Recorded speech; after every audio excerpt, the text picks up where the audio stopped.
Sexual harassment and assault are so pervasive in our culture. An online survey by Stop Street Harassment, a nonprofit organization, found that 81% of women and 43% of men have experienced sexual assault at some point in their lives. In October 2017, women and some men used social media and the hashtag #MeToo to share their stories of sexual harassment and assault. Thus, a movement was born. This movement has put a spotlight on a problem that we all play a role in. This toxic culture contributes to the pain of many. While social media has been used as a platform to shine light on this dark area of society, does it also contribute to sexual harassment and assault in some way? And how can we use this medium to change it?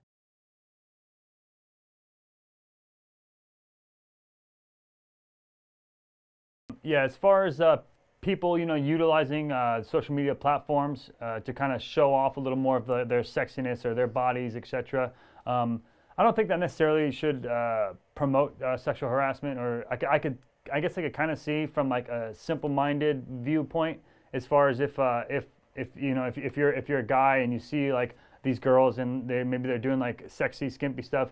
Maybe you have like a mental, kind of a thought or a place in your head where you're like, yeah, that's where girls are more like fun and more sexy in that respect. So then you carry that on, but then not all girls are going to be like that. So then I could see that relating to some issues, with like, oh, I think if this girl's doing that, then I should be able to treat all these girls like these objects, And so it's a little bit of, and even like with the social media people who are doing that, the girls doing that, they're kind of objectifying their body just to get more followers, to get more stuff. And so that's ultimately at the end of the day, that's a personal decision on their part. But like I said, it shouldn't play a role in as far as promoting sexual harassment or anything like that, because it's you're showing yourself, if you're showing little parts of your body, or whatever, but you're not doing anything, you're not consenting to anything. That's just your personal choice in the platform that you're using. But that doesn't mean you're consenting to anything. So it shouldn't increase sexual harassment. It still should. Common sense should still outweigh all that. So.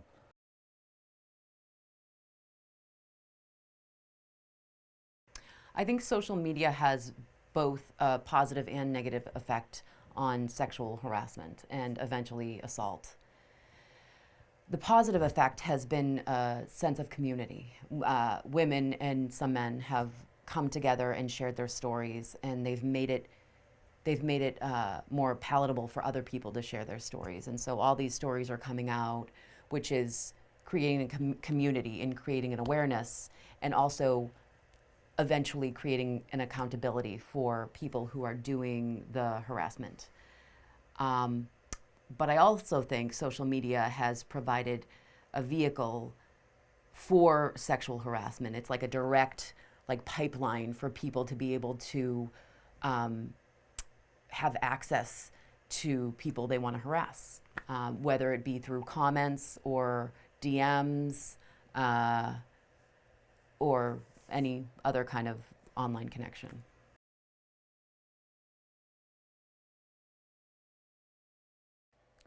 I feel like a lot of us lose our individuality, who we are as a person, because we're trying to impress people like, hey, look at me, I'm on this yacht, or I'm in this picture with this celebrity, or I'm like living the dream on vacation, and really it's just like a fake backdrop behind you on a picture. So what people represent themselves in the image compared to how they actually are very different. So someone posting something sexually suggestive doesn't necessarily mean that they want these unsolicited messages or sexual messages or inappropriate messages, but there is a correlation to it. I'm not saying that someone messaging someone like that is justified to do that. I'm not saying that at all, but I am saying that there are accounts that people just strictly post sexy pictures on, or people that are photographers that only post pictures of sexy girls because they want a lot of followers, they want to be famous, they want to be known for this. I mean, I have friends, and I know they'll scroll through Instagram for a while, and it's like a lot of the people they follow are like models or bodybuilders or this or that. So I think everyone, or not everyone, that's generalizing, I think a lot of people follow what they dream to have or what they wish to have. And I think this type of stuff leads to more sexual harassment happening, because people feel like they're behind this phone, they're in this hood, like you don't know who they are, and they could just send messages to anyone. They could just like throw bait out there and see if anyone bites. So there's a lot less, I feel like someone's sexually harassing online, they have a lot less to lose online than they would in person. So I think there's a lot more people harassing people sexually online that wouldn't do it necessarily in person.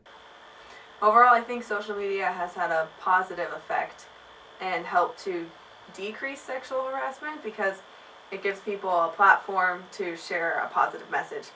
That's not to say that there's not people who would sexually harass people and they're given an anonymous platform, and that just makes it all the worse. So that exists too, but I think overall as a movement it's making it better. I think that social media does give people anonymity, so some people who might not sexually harass someone in real life might do it online because it's a little bit more impersonal but just as affecting in a negative way.